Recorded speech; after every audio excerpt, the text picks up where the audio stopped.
Well, Dr. Kat Egdamian, an Oxford-educated human rights advocate, writer and speaker, joins us now. Kat, what are we seeing in Iran at the moment in the wake of Mahsa Amini's death?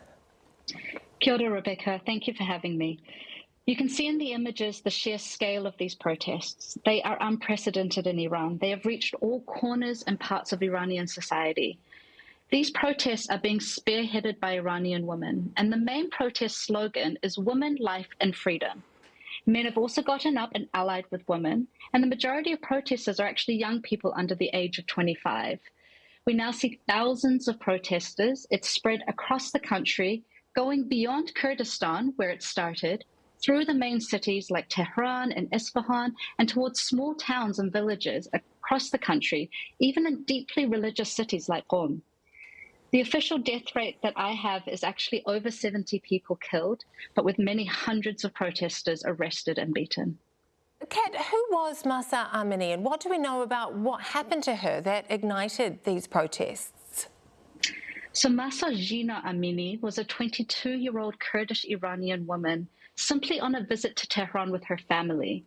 She wore her compulsory hijab, which is a head covering, but she wore it loosely, and she was violently arrested by the so-called morality police and taken to what's known as a re-education center. There, Mahsa was brutally beaten, fell into a coma, and sadly died 3 days later. Now, in Iran, the hijab is not a choice for women and often enforced with violence.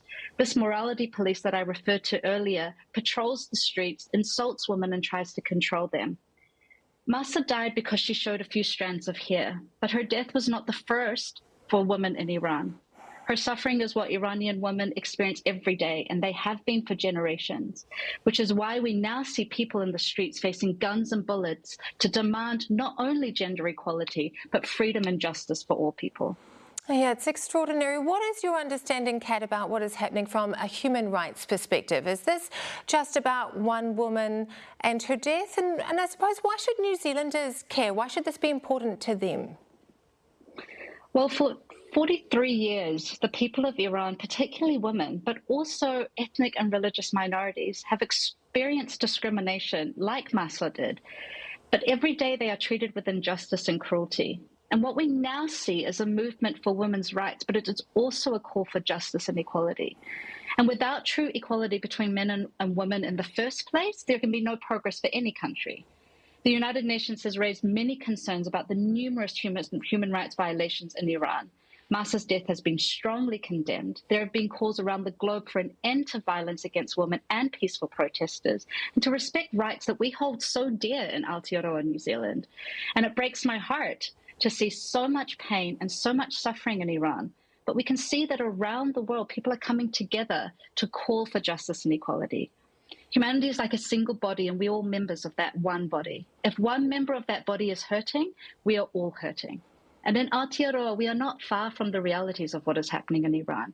Their human rights are our human rights, and none of us are free until we're all free.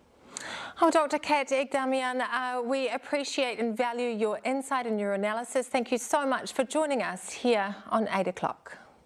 Thank you.